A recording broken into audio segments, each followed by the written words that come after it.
This week's edition of NJBIA's Minding Your Business is brought to you in part by AT&T, helping family, friends, and neighbors connect in meaningful ways every day. Peapack Gladstone Bank, known nationally and in New Jersey for providing unparalleled client service, integrity, and trust for over 100 years. New Jersey's community colleges, aligning education to build an innovative workforce. Find out how your business can benefit at njpathways.org. And by New Jersey Business Magazine, providing critical information needs for New Jersey's business community for more than 66 years.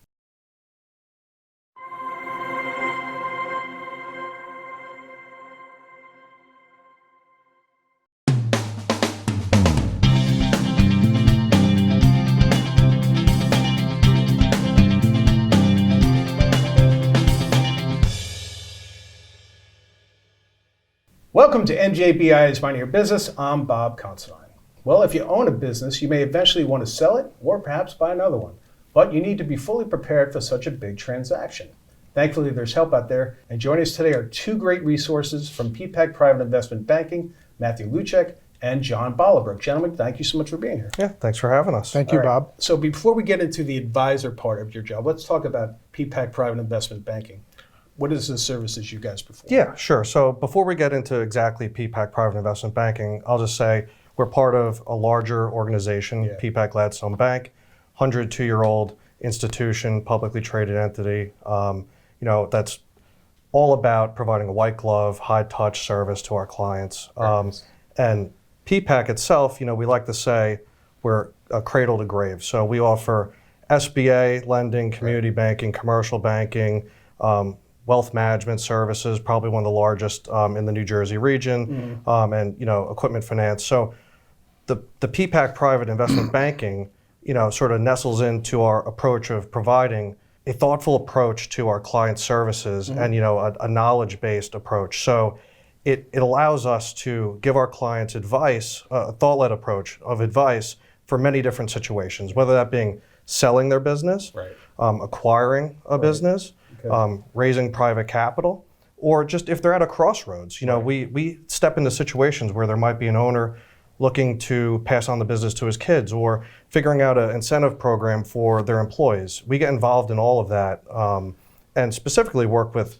privately held family businesses. Right, and this is really soup to nuts. I mean, you guys cover a lot of ground. Exactly. So let's talk about somebody, if they do want to sell, how important is it to have somebody like you as helping them along the way? Yeah. Well, Bob, I've been doing this a long time, and I've seen people try to sell their business on their own, and if they're successful, they're certainly frustrated along the way. And it's a lot more complex than selling your house, and you wouldn't sell your house without hiring an advisor. And and particularly if it's a private business owner, there's a lot of emotion tied to it. And then, just in terms of the financial terms and the legal terms that they have to negotiate to have a successful sale of a process, an advisor can help you steer through that. And I think the most important part is, right up front is to set the valuation expectations, because that's where, a lot of businesses fail in terms of the process. I'd be curious to find out when somebody comes to you, are they overvaluing or undervaluing their property, their business? Well, a lot of times they don't know. Okay. Their valuation is based upon cocktail party chatter or what they read in the newspaper for someone else. And our first step is really to help an owner understand what his valuation is. And we do a deep dive on that. And then, after we do that, we can set the stage for discussing his various options. And that may be to hold the business for a few years, because his valuation is going to continue to improve with a new product offering he has, or any number of issues. And we've, and a lot of times, suggested that was the case. You're better off holding it for a few more years. How is that received sometimes? Are they like, I really want to do it now? Well, if they really want to get out, we're happy to run the process and find the best buyers, achieve his objectives. His objectives may be more than just highest price. He may care a lot about his employees, make sure they end up in the right hands, that proper stewardship. Right. He may want to make sure the facility stays where it is, where another company may want to move the facility. Oh, okay. So we help him understand, the nature of the buyers besides just getting the highest price. Okay. What about, you mentioned early on there, John, about emotion. Do you find that some of these clients are like, boy, this is tough for me. And do you have to like say, hey, we get it, but. Yeah, and I think that's, a key thing that I always start with when someone says, okay, I want to exit, okay, have you thought about when that day comes, what do you see, what is your plan after you exit the business? Because a lot of owners don't think about that, and then they're getting down to the goal line, and they're like, oh, what do I do tomorrow when I'm selling my baby and I don't have that plan? So I always start with having business owners think about what is that next step, what is that next chapter, and just to piggyback off some of what John said, business owners also always they don't realize what a long process is. And I can't emphasize enough to start the planning process early, whether that be from the tax preparation, and just making sure you have your house in order. Because if your house is not in order, it doesn't matter if you're trying to sell, buy, raise capital, it's not going to be a successful transaction. It sounds like we're talking about transaction readiness is basically. Yes. The level of diligence being applied to transactions these days is gotten much more arduous, and not only quality of earning reviews by auditors, but cybersecurity, environmental issues are looked at, ESG, compliance.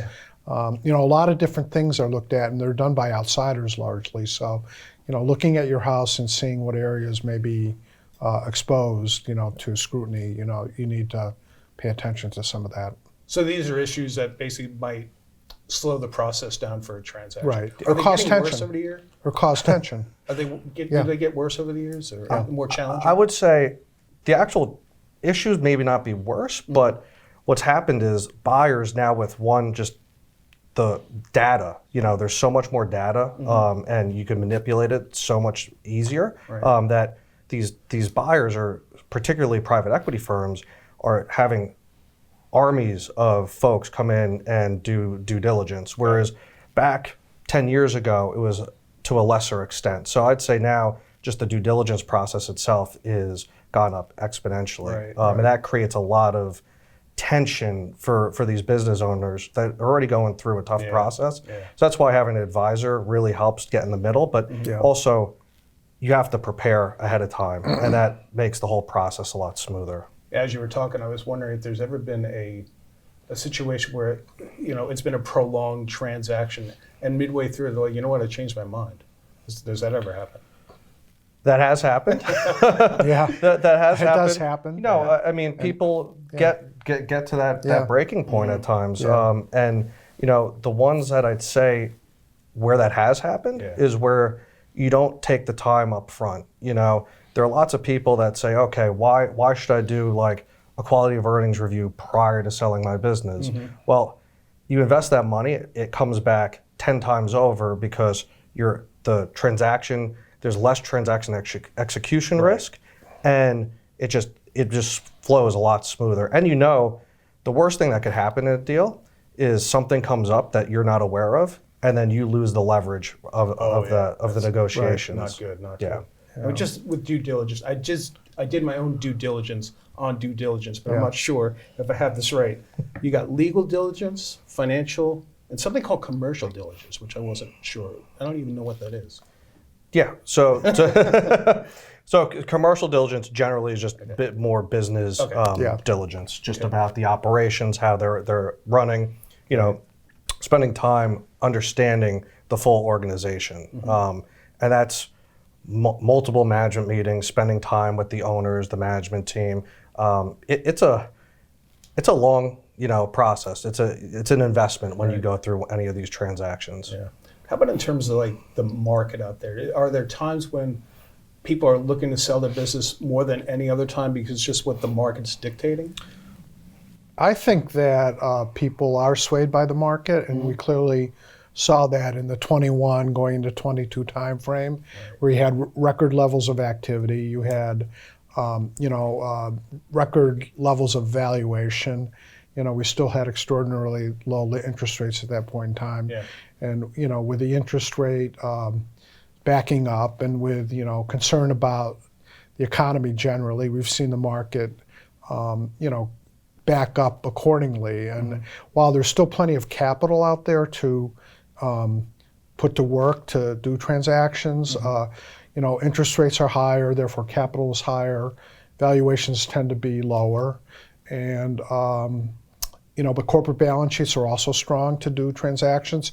So the environment is still relatively good. Okay. And if you're thinking about waiting for the next 2021, I think my advice would be, I've only seen it once in my lifetime, and right. so I would consider what's going on today, and there's options to not selling the entire business, but selling part of it, and still creating some liquidity and achieving, some of your lifestyle objectives, right. And and maybe even backing off from the business a little bit, but not selling the business in total. Okay. Do you find business owners sometimes do that? They kind of go halfway with it? Yeah, so there's different strategies, and just going back off of what John was saying, with the market today, I mean, you have private equity firms still have record levels of capital. We've come off 2 record years of capital raises, so they have that dry powder to put to work. So deals will get done, but with the interest rate environment, it just certainly is creating more of a challenge than it previously was. Right. And these folks are more and more looking to private credit funds or over equitizing on the deals.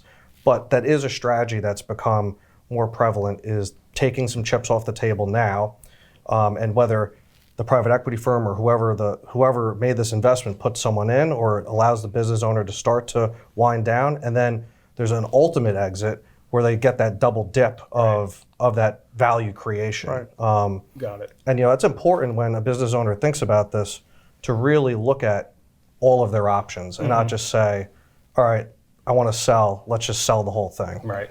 We've talked about a lot about selling. What about buying? If you're going to make an acquisition, is it the same thing? You guys help them with that as well in terms of this long, it's a longer process, but you're making sure they're covered, right? I mean, most large companies have full corporate development staffs that are geared towards helping them identify and source and acquire companies, and it's really the equivalent of a small investment bank within the organization. And what we have done here is we try to duplicate that function without the full-time commitment. Right. So we call it outsourced corporate development. I mean, step number one is to make sure the organization has the resources to, to evaluate and to integrate an acquisition, but then we'll help them search for and source appropriate acquisitions and negotiate those acquisitions for them. But it's a very appropriate time for companies that are in a strategic position and a balance sheet position to consider acquisitions, we believe. Yeah, I'd say an alternative. Yeah, I would say, and you could look at it from whether something's already identified, or we take the approach of figuring out, okay, what are those markets? What are those tangential markets that you could go into? Right. Is it geographies, new product offerings, things like that will help identify those opportunities. Right. Cool. All right, so last question. You're finally going to make the transaction, whether you're buying or selling. But there's other people who have to get involved with you guys. So you're talking about accountants and lawyers and things like that. Do you work closely with those groups too? Yes, no, and that's key. Having that team established, typically before even a transaction occurs, and I like to say this for business owners, if that offer comes in, or you want to do something, do you have that sounding board of like your trusted advisors? Whether that be a board or another sort of group that you talk to. Right. But then from the actual transaction team, the accountants, the lawyers, an investment banking firm, we highly suggest a business owner hires an advisor, because the accountants are experts in what they do. Right. The lawyers are good at what they do, but you need someone that can see the overall transaction and be that quarterback. Right. And then the other key piece is, if you're selling your business, there's a lot of times where you're going to be working for who you're selling your business to. Oh, that's interesting.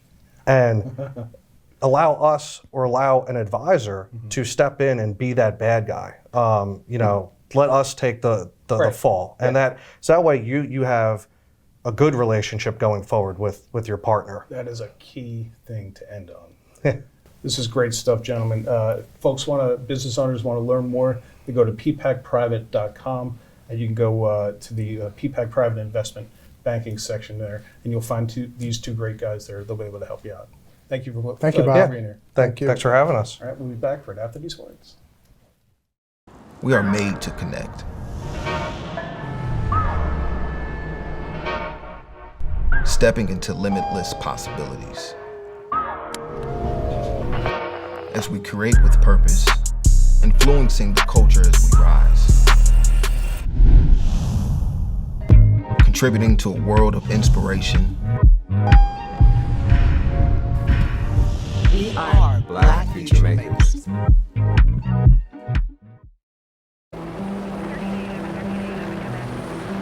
During an emergency, a network becomes a critical line of communication, connecting first responders to technology and to each other. FirstNet is the only officially authorized wireless network built with and for first responders. It's highly secure, eliminates throttling, and cuts through the clutter of commercial traffic. It's the help you need to help the people who need you. For great networking and educational opportunities, check out njbia.org/events. Welcome back to NJBI's Mind Your Business. I'm Bob Considine. Well, smart business leaders use corporate online intelligence to protect themselves, and our next guest helps them to do just that. Rachel Kronenfeld is the Director of Services at Hetherington Group, which not only provides these intelligence services, but also training for intelligence investigators. Rachel, welcome to the show. Thank you. Happy to be here. I have to say, Hetherington Group, you guys are very busy. All the time. All the time. Why don't you tell the folks what services that Hetherington Group performs for its clients? Hetherington Group specializes in online investigative intelligence and training services. Okay. And who would your clients be? Would they be larger companies, smaller companies? What do you have? Yeah, it could be a mix of larger companies like Fortune 500, also small businesses. Really? Yes, and as well as family offices or law firms. And what would be the reason that any business, large or small, would need these intelligence services? Essentially, anytime a business needs to learn more information about an individual, a company, or maybe even a topic or location that's of interest to them, that's when they would need the services. Would they need it for, like, if somebody they're going to hire, possibly? Is that one reason they might need it? Absolutely, yeah. It could be potentially hiring somebody, partnering with someone, investing with somebody. Those are all preliminary looks, proactive, but it could also be reactive. If, for example, you might think a company is fraudulent, or an individual might have, a concerning criminal background that has come to your attention, you would be doing a reactive investigation. Got it. And what about if you had a competitor you wanted to look at? Is that something you would use these services for? Yeah, you can use online research to look at competitors, their website, their activity on social media, the way that they're marketing to their clients, who their clients are. If you could glean that from online research as well, absolutely. So in my limited study of this, I keep coming across the term open source intelligence. Can you tell us, Rachel, what that is? I'd be happy to. Okay. Open source intelligence, a common acronym, OSINT. OSINT, very cool. Thank you. It involves researching online anything that's freely available, from public records to social media to media articles, and using that information for intelligence purposes. Okay. And could that be used for, could law enforcement use, do they use the same, government, do they use the same OSINT? Yes, they do. So both law enforcement and military utilize open source research for intelligence purposes, and therefore they do OSINT, whether they call it OSINT sometimes or they call it something else. Right. It's funny, in my study of this, first of all, I'm a former reporter myself, and I feel like I used this not knowing what it was called at some point. I was looking at people's online stuff, and there was a difference though. You either had information or you had intelligence, right? Right. If I looked at producer Vin's Facebook page, I'd see his list of Facebook friends, but I really wouldn't have information or intelligence until I knew, he's playing Dungeons and Dragons with that guy. Exactly. Okay. Yeah. So that's why the open source collection is just the information. You can have a bunch of information at your fingertips. You could even have it all laid out in a report. But until you make sense of it and it's answering some sort of question, and you're driving the answer to that question based off of that research, then it becomes intelligence. And do you need to have multiple sources on this when you, like, if I've got one tie here, do you need more than that? Best practice is always to have more than one source. Okay. More than one source that is also as credible as possible. So there's a lot of sources on the internet that would just be considered hearsay, such as something someone posts on social media themselves. But other sources, such as a public record sourced from a government or state site, is going to be a more reliable, credible source. So if you did any investigators or you manage a team with investigators, have you ever come across stuff that is just mind-blowing in terms of what you discover online? Any good examples? Yeah, so quite often, and really analysts can become quite jaded because we see this type of shocking things on the internet on a day-to-day basis. But I think one of my favorite cases was involving due diligence, and somebody came to us looking to make an investment with someone that had a footprint in the US and in another country as well. Okay. So they said, can you do some research on this individual? Let me know if there's any reputational flags, things in their background that shouldn't go into business with them. Sure. So we actually discovered through our research that the individual appeared to operate online under 2 different names with 2 different looks about him. Wow. One of which was very clean on paper, not a lot of concerning things at all. And the other version of him under a different name, he actually was running a fraudulent cryptocurrency company. Oh my gosh. Wow, that's incredible. The Hetherington Group also, Hetherington Group, I don't want to say the Hetherington Group, also trains cyber investigation professionals, correct, right? About how many a year do you train? Thousands. I think we're up to over 8,000 a year. Wow. And what is the need or demand for these investigators right now? Yeah, so we train investigators from all sorts of places, whether that's the private sector, corporate security teams. It could also be law enforcement and military. Okay. Everyone has that need and to help answer whether it's a business problem, whether it's solving a crime, or whether it's helping protect our country. The need is there, and there's a large discrepancy throughout the investigative community as to the skill level of doing proper research online.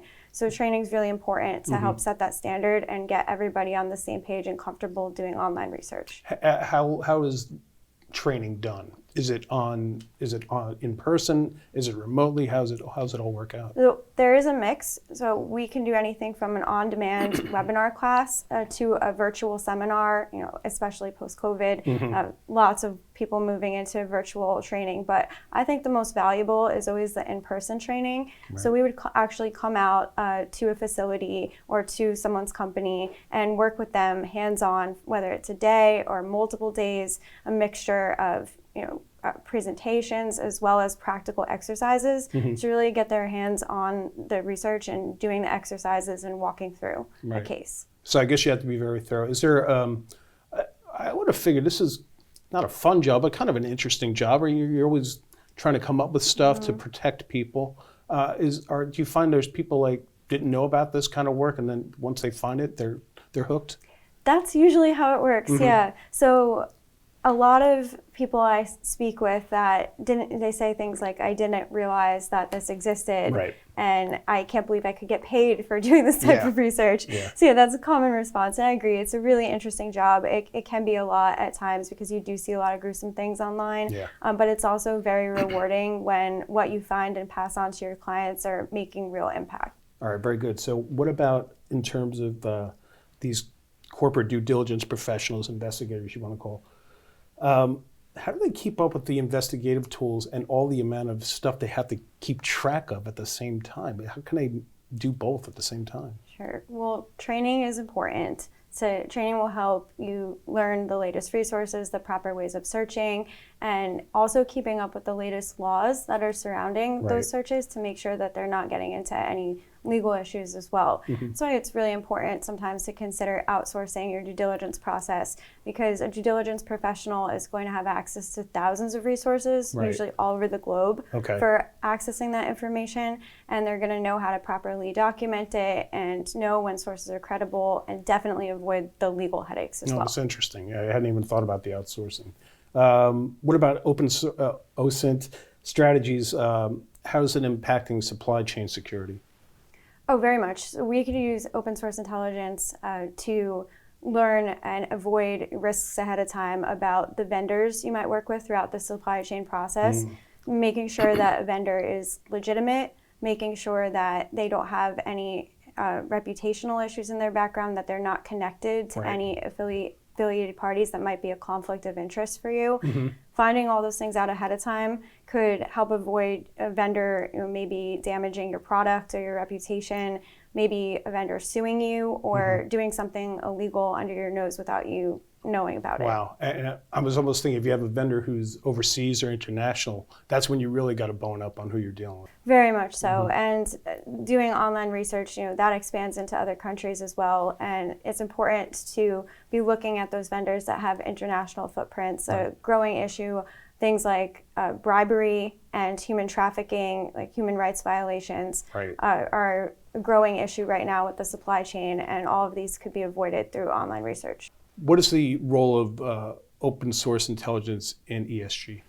ESG, environmental social governance, a lot of companies now need to file these annual reports. They are self-reported, they're big lengthy documents, claiming what people are doing for the environment, social, legal governance.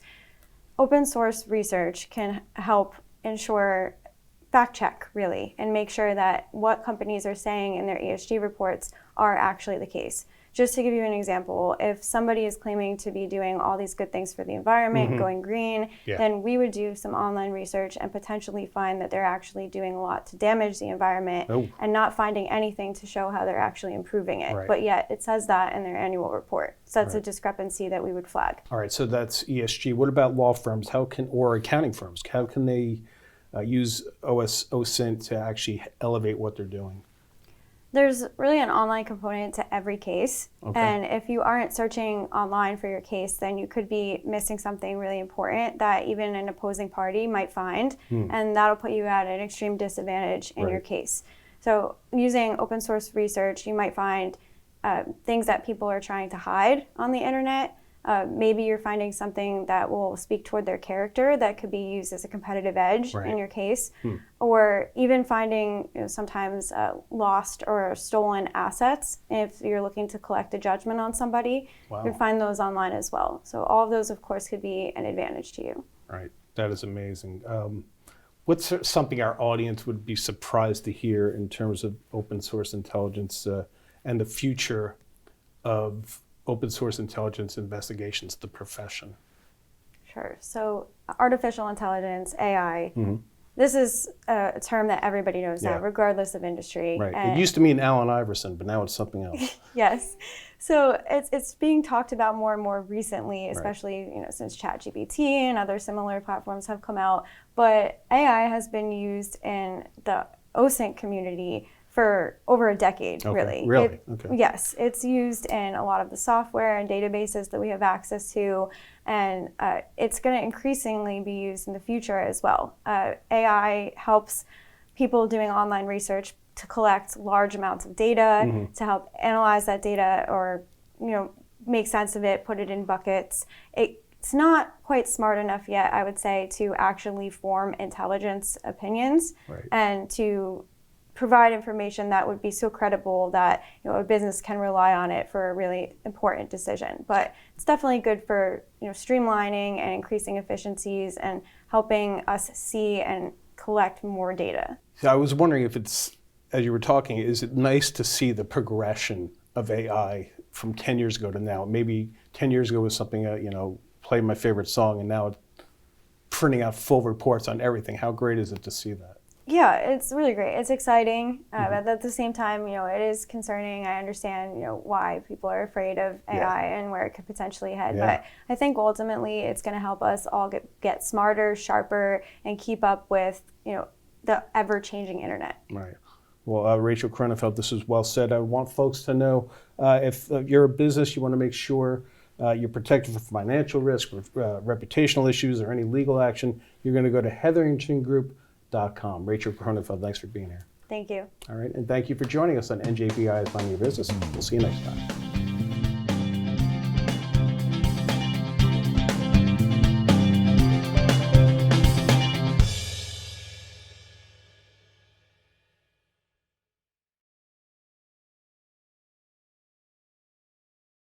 Find out how your business can save at njbia.org.